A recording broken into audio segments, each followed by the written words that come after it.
m'appelle Pierre-Henri Roland, je suis agriculteur à Barbery dans l'Oise. Je cultive alors une surface, c'est compliqué quand on parle d'interculture, je cultive une surface de 500 hectares, mais en fait avec le jeu des doubles cultures, c'est plutôt 650 hectares.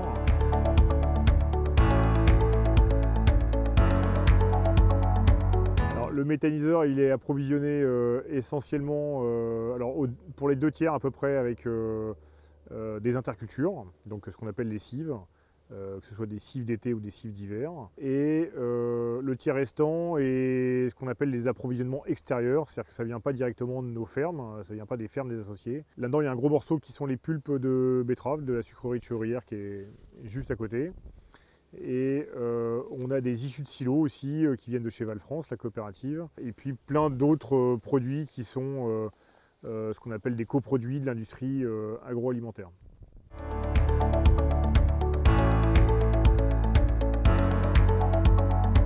Le principal critère pour choisir un intrant dans un méthaniseur, c'est la sécurité, c'est-à-dire que sécurité de l'approvisionnement. C'est un enjeu majeur, il faut qu'on ait un stock en permanence assez conséquent.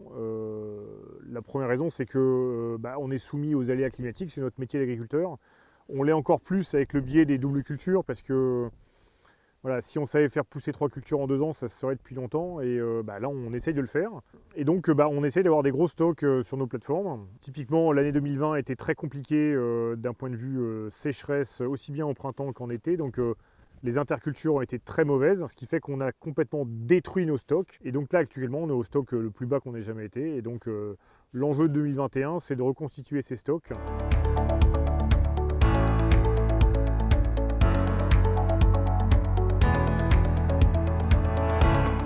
Les critères agronomiques pour le choix des cives, ils rentrent bien sûr en ligne de compte de manière importante. Ils prennent place dans le raisonnement global de l'assolement. Quelles sont les dates de semis qui sont les meilleures pour chaque cive, les dates de récolte, quelles sont les précocités, la sensibilité au gel. Voilà, il y a beaucoup de variables, beaucoup d'ajustements possibles. Il y a un critère par exemple qui est la ressource en eau.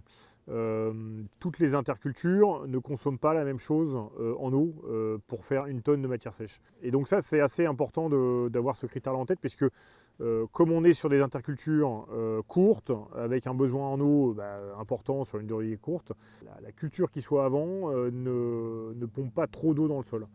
Donc comme derrière nos intercultures, derrière nos cives, on va bien souvent mettre une culture alimentaire, il faut préserver, il ne faut pas que notre interculture ait pompé toute l'eau disponible, quoi. Voilà, c'est un critère qui est aussi important.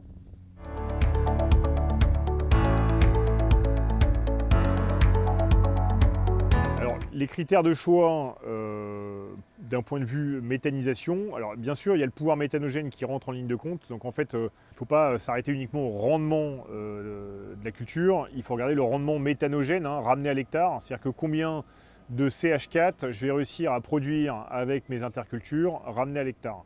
En fait on s'aperçoit qu'en fonction des cultures, à 1 tonne de matière sèche près, on ne va pas produire la même quantité de gaz.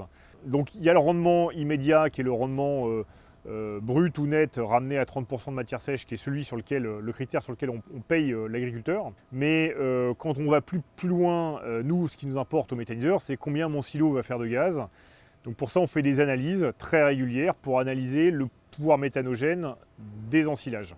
Et c'est là où dans les différentes cultures qu'on va faire, aussi bien dans les différentes cives d'hiver que dans les différentes cives d'été, on essaye d'avoir, dans nos critères de choix, il y a bien sûr le pouvoir méthanogène, il y a la précocité, on en a parlé avant, il y a le risque climatique. On essaye avec tout ça de faire un compromis dans le choix de nos cultures. Voilà. Donc le pouvoir méthanogène est un des critères, c'est pas le seul.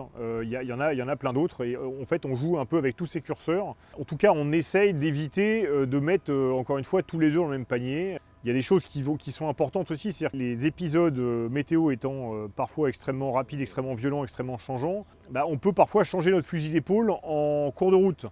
Et c'est l'exemple par exemple des orges d'hiver, où quand on sème nos orges d'hiver, je suis incapable de vous dire si je vais la gérer comme une cive ou si je vais l'emmener jusqu'en grain. Voilà.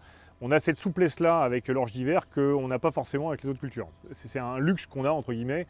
Voilà. Quand on la sème, une partie, on sait qu'on va l'ensiler, une partie, il y a toujours un point d'interrogation.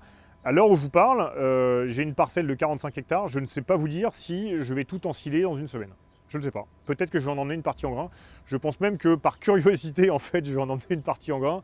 Tellement le rendement semble prometteur aussi bien en cive qu'en grain. Donc après, on va adapter l'assolement qui va derrière parce que dans tous les cas, il y aura une interculture. On peut imaginer que voilà, si je l'ensile la semaine prochaine, je vais faire un maïs grain. Si je l'ensile, non pas dans une semaine, mais dans un mois en grain, ce sera un maïs en silage. Voilà. Donc on essaye de gérer un peu le curseur comme ça, quoi.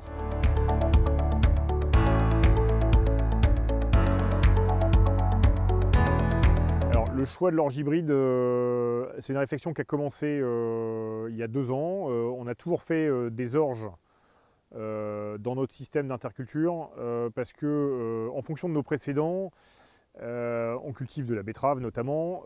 Passé le 15 octobre, on considérait que c'était trop tard pour semer du seigle et que c'était le bon moment pour semer de l'orge. Et l'orge, qu'elle soit hybride ou pas hybride, a toujours cette flexibilité de pouvoir aller soit jusqu'en grain, soit l'ensiler au mois de mai, en fonction des contraintes climatiques de l'année et des stocks qu'il y a au méthaniseur. Et donc il y a 2 ans, on a fait un essai un tout petit essai sur 5 hectares avec de l'orge hybride, sans rentrer vraiment dans une logistique qui permettait d'affiner le rendement, l'écart de rendement qu'il y avait entre l'orge lignée et l'orge hybride.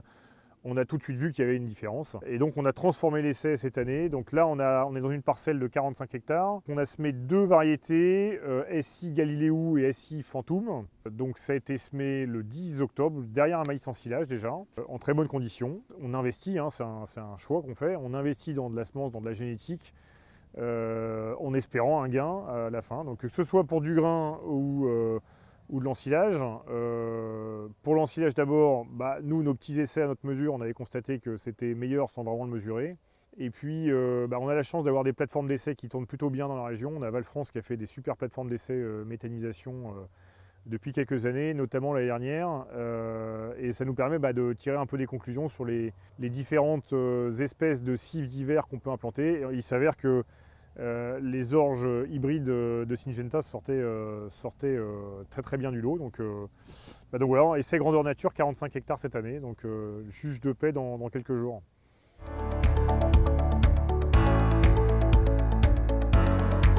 Il y a une vigueur déjà au démarrage, sans en être totalement certain. On est quand même dans des problématiques de JNO, de virose, etc.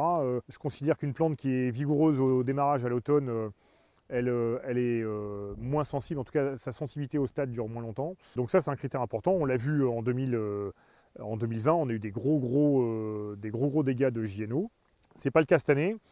On a des espèces qui sont extrêmement tolérantes, hein. Là on est sur une orge qui est extrêmement saine et qui a eu un seul microfongie au tout à fait démarrage, mais rien d'autre. Et donc voilà, on en entend, vous voyez, j'en ai juste que sous les aisselles, donc on en entend un gros rendement. En biomasse aussi bien qu'en grain.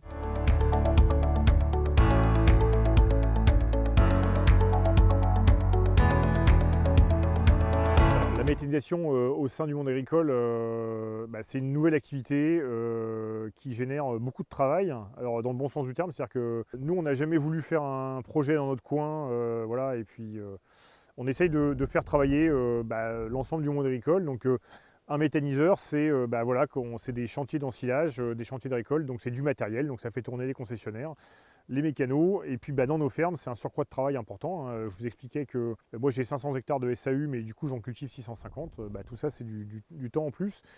Et les chantiers d'ensilage, c'est une logistique tracteur, donc on n'a pas forcément investi nous dans du matériel pour faire cela, on a préféré se tourner vers nos voisins.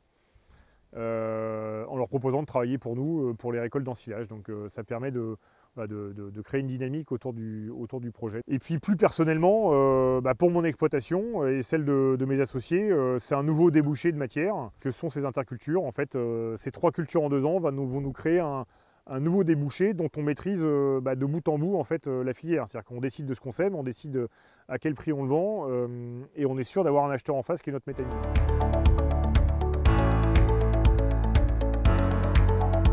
L'activité de méthanisation dans la société, c'est difficile de se mettre à la place des gens, puisqu'on n'a pas forcément les mêmes critères d'évaluation. Alors ce qui est certain, c'est que comme beaucoup de projets un peu novateurs ou même liés aux énergies renouvelables, Tout le monde ou une grande partie de la population est d'accord, mais personne n'en veut chez soi. C'est un peu la problématique auquel on a à faire face. À Senlis, on n'a pas échappé à la chose. Hein. En 2016, il a fallu expliquer aux gens, aller les voir, faire des réunions publiques pour expliquer ce que c'était que la méthanisation. Il y a un moment donné, si vous ne voulez pas d'éoliennes, vous ne voulez pas de photovoltaïque, vous ne voulez pas le nucléaire, il va bien falloir produire de l'énergie d'une manière ou d'une autre. Donc le gaz fait partie de ces énergies renouvelables qui sont du coup ancrées dans le territoire, parce que nous, on est les agriculteurs, donc on ne peut pas être plus ancré dans le territoire. On produit un gaz renouvelable pour les gens de la ville. Moi personnellement, dans mon village, il n'y a pas le gaz, donc le gaz que je produis, c'est bien pour les urbains. Et la contrepartie de ça, c'est non seulement je vends mes ensilages, mais en plus de ça, je récupère mon digestat.